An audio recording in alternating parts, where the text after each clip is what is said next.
이 상황은, 이 현상은 한두 명의 문제가 아니라 그 사회 전체의 문제예요.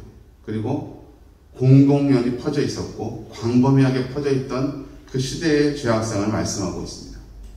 공의대로 소송하는 자도 없고, 진실하게 판결하는 자도 없고, 허망을 말하고 거짓을 말하고 악행을 잉태하고 죄를 낳고, 독사의 알같이 품고 있어서 그것이 터지면 독사가 나와서 또 다른 악을 만들고, 실을 짜고 줄을 만들지만 옷으로는 쓸 수 없는, 여러분 누에 꽂히는 실을 만들잖아요. 그건 비단이 되는 거예요. 사람에게 유익하게 하는 거죠. 그러나 거미가 만드는 거미줄은 누군가를 빠뜨려 죽이려고 하는 것이고, 그것으로는 옷감을 만들 수가 없어요. 또 손에는 악행이 있고 발은 죄지는 대로 빨리 행하고, 마음속에는 독한 마음을 품고, 광범위하기도 하지만 그 죄악의 뿌리가 깊기도 하다는 거예요. 이게 그 시대상이었어요. 그 시대상. 하나님이 이스라엘 백성을 심판하셨는데 그 심판하시는 그 정도가 너무 심하신 거 아닌가? 이런 생각이 들 정도로 심했던 이유는 뭐냐면 그들의 죄가 그만큼 광범위하고 깊었다는 것입니다. 결국은 그들은 자기의 죄를 인정하게 됩니다. 우리가 곰같이 부르짖으며 비둘기같이 슬피 울며, 정의를 바라지만 정의는 사라질 수 없고, 공의를 바라지만 공의를 행하는 자는 찾을 수 없습니다. 하나님의 구원을 바라지만 그 구원은 여전히 멀게만 느껴지는 거죠. 우리의 허물이 우리 앞에 있다. 우리 하나님 앞에 있다. 우리가 죄인이고 우리의 죄악이 하나님과 우리 사이를 갈라놨다. 스스로가 고백하는 것입니다. 이제는 더 이상 그들 스스로는 구원을 이룰 수 없는 상황이 된 거예요.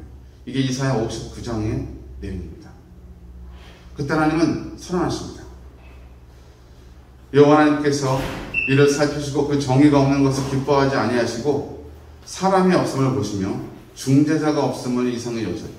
이 중재가 어떤 의미죠? 중보자의 의미인 거예요. 중보자. 하나님께서 그들을 구원하시고 그들과 사이가 멀어져 버린 이 사이를 메꿀 만한 중보자가 없다는 거죠. 그래서 어떻게 하셨어요? 스스로 구원하시기로 작정하신 거예요. 스스로. 역사적으로는 고레스를 통해서 하나님이 이스라엘 백성을 본토로 돌아오게 하시고 그 포로에서 해방하게 하잖아요. 고레스는 이스라엘하고 진짜 1도 상관이 없는 사람이에요. 하나님의 은혜가 아니라면 설명해낼 수 없는 거예요. 그리고 사실 이 얘기는 하나님께서 그 마지막 때가 되었을 때 이 땅에 보내신 예수 그리스도를 의미합니다. 사람들 스스로는 더 이상 스스로를 구원할 수 없는 그 죄악이 관영한 그때 하나님께서 그 아들을 우리 가운데 보내시고 하나님이 요구하셨던 그 공의를 하나님 스스로가 만족시키시고 세우셔서 사랑하시는 그 사람들, 온 땅에 있는 사람들을 구원하시기로 작정하셨던 거예요.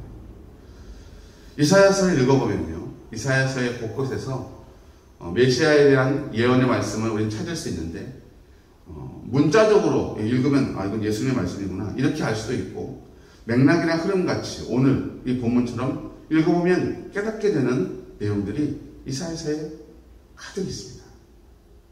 여러분, 우리 스스로가 죄인임을 깨달아야 합니다.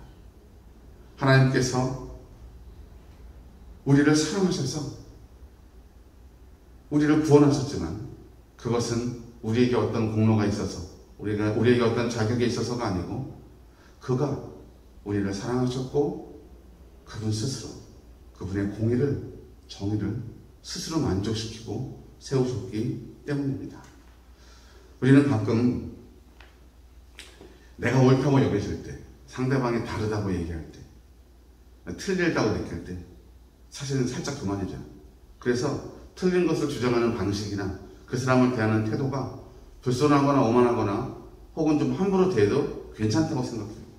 하지만 그것마저도 죄악된 우리의 성향 때문에 드러나는 악한 행동임을 기억하시고, 형제나 자매나 서로를 돌아볼 때 부족한 부분이 보인다면 서로를 위해서 중보하고 기도할 수 있는 그리스도인 당 싫어버리지 않고 끝까지 사랑하는 우리 그리스도 예수, 우리 하나님을 닮은 복된 아름다운 성도들 되시길 주의 이름으로 축복합니다. 기도하겠습니다.